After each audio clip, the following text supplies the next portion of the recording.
I am a firewood producer in transition, and I am transitioning from complaining about the cold weather to complaining about the hot weather. It's supposed to be 80 degrees today. You get whiplash keeping up with the temperatures here in Northeast Ohio. It snowed a couple days ago, and now we're pushing 80. Wow. I really do believe I'm more productive in the cold weather, but it's nice to not freeze to death as well. Here's what I got going on. I'm trying to get this cleared out, but I've run into a number of oak logs, and I've sat them off to the side, and now we can't get to this wood. I have just a few logs left over from a run. We just got done stacking, and I have a few logs left on the live deck. These are all maple, and I am just going to run these and get these off the table so that I can put on oak, and we will have an oak run. While I've been pulling logs off of this pile, there's a number of skinny ones there. And while we're getting ready to run the 405, when I'm pulling logs off of there's some skinny ones here, and I've set the 315, and I'm just leaving the skinny ones here because I think this is a lot faster than running the 405 on the skinny logs. And it's fun too. And then I ran into a really long log, and it had a heavier end on it, and it's balanced, and I just thought, we'll just run that. So we are spitting logs into the trailer with the 315, and then I'm jumping onto the 405, and we're going to finish them off, and that's our task because I got oaks to put in, and there are some, I'm getting you dizzy here spinning around, there's some oaks that I'm coming into right now that I can get those ran through the processor, get them stacked, and try to get this pile down. I want this pile gone before the expo. We will see. Okay, so hang out and watch this. This thing flies, and then we'll go to the big boy next door. Here we go.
We just ran all this by the 315 that's put into the trailer. And then we're going to run all of these maple logs, finish up this run of maple, get it stacked, because then we can start running oak, guys.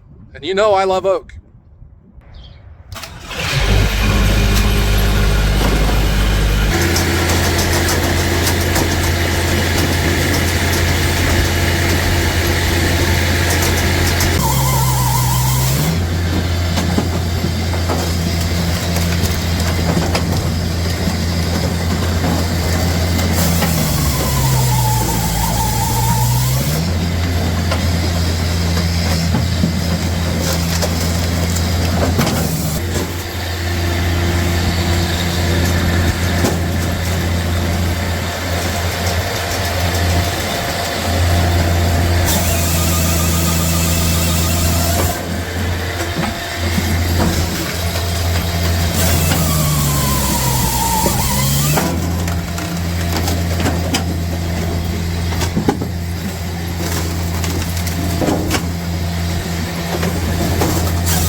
that's all I've got to say about that. Wow. Not quite a full load, but those logs went through pretty quick. Sorry about the wind. And they look really nice. Beautiful firewood. We'll get this stacked and we'll get this to the drying yard. We'll get it stacked. And this will be next year's firewood, huh? So there you go. A 1-2 combination. The little red machine and the big red machine making firewood here on a 80-degree day in Northeast Ohio. I'll take it for about another 10 minutes and then I'll just wish for cold weather again. All right, guys, so I hope you enjoyed this, making firewood with the Japa factory. Everyone have a great day.